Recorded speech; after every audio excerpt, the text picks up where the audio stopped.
Scholastic Audio presents Jude Saves the World by Ronnie Riley. Read by Maxwell Glick. Stevie, Mrs. Bailey says, and I'm sure she asked a question before that, but I have no idea what it was. I shrink a little in my seat, just in case she's looking for other people to call on. Stevie lifts her head, and her face has lost all its color. Some of her lip gloss is smudged. She nudges her phone inside the desk, and I watch it light up again, the messages piling in. I'm not close enough to read them, but the number of notifications is giving me anxiety. Sorry, Stevie says, her voice cracking. She tries again. Could you repeat the question? Mrs. Bailey does, and Stevie begins to stammer through an answer. She usually has a straightforward, no-nonsense tone, but right now, she sounds small.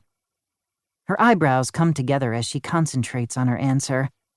I cringe, wishing I could help her, but it's too late. Mrs. Bailey sighs. That's not the answer I was hoping for, Ms. Morgan. Please try to pay attention from now on. Can anyone give me a different answer? Tess's hand shoots up in the air, and she tosses a snotty look in our direction. Stevie drops her head to scroll through her notifications. She locks the screen, shoves her phone back into the desk, and meets my eyes. What are you looking at, Jude? My lips part. For all the ugly that comes with being part of the popular pack, Stevie doesn't dead-name me. I came back the September of 6th grade as Jude, and she's never used it against me. Some people had a hard time adjusting to it, especially the teachers, but most switched easily and didn't look back. I didn't broadcast the reason why. That feels private for those who are worthy of knowing me. I shake my head, unsure how to ask if she's okay. I don't even know if I want to know the answer anyway. She turns her attention back to the front of the class, and her eyes don't wander anymore.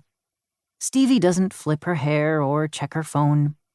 Instead, she sits stiffly and scribbles down the odd note here and there. I'm not sure what I'm supposed to have learned by the end of class, but I notice that before leaving, Stevie shoves her phone into her pocket without checking it.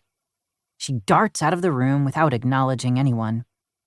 Things are definitely weird with Stevie, but now that I have the freedom of lunch, I'm not sure I care. I fall in step with Dallas in the hallway and ask, So, what did you draw for me today? A lizard shopping for yogurt? Or maybe wearing a bandana from the 90s? Dallas laughs and shakes his head. Actually, I was taking notes.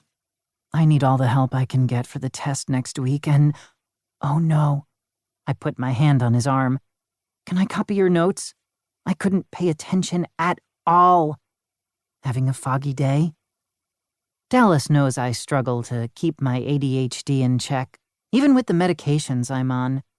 Getting diagnosed 2 years ago was both a pain and a gift. Mostly, though, it allowed me to have a name for the things that feel out of my control. Like spending the entire class fixated on Stevie instead of listening to Mrs. Bailey. Having foggy days where things don't make sense or I can't follow what's being said, that's an ADHD thing. It's weird not being able to control my brain, but it feels better with a reason. Before, I just felt lost and confused a lot. Something like that, I answer. There's no way I'm going to tell him I was fixated on Stevie. He'll tease me for having a crush on her or something, and I really don't.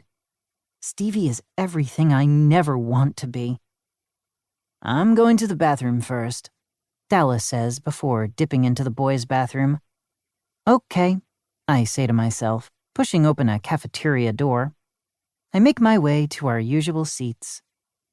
Everything seems fine until Dallas comes to the table looking sick. What's wrong?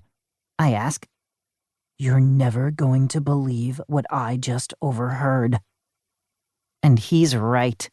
I almost don't believe him.